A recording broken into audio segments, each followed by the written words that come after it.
இன்றைக்கி நம்ம பாலக்கீரை பொரியல் தான் பார்க்க போகிறோம். கடாயில் எண்ணெய் ஊற்றி கடலப்பருப்பு வேணுங்கிறவங்க ஆட் பண்ணிக்கோங்க. வெங்காயம், மிளகா போட்டு கருவேப்பிலை போட்டு வணங்கினதுக்கப்புறம் கீரையை போட்டு வணக்கிக்கலாங்க.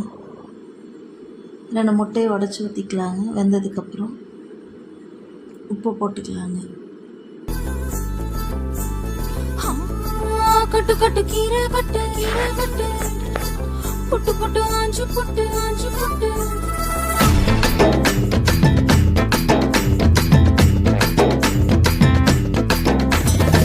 கட்டு கட்டு கீரை கட்டு புட்டு புட்டு ஆஞ்சு புட்டு வெட்டு வெட்டு வேற வெட்டு ஓ பப்பையா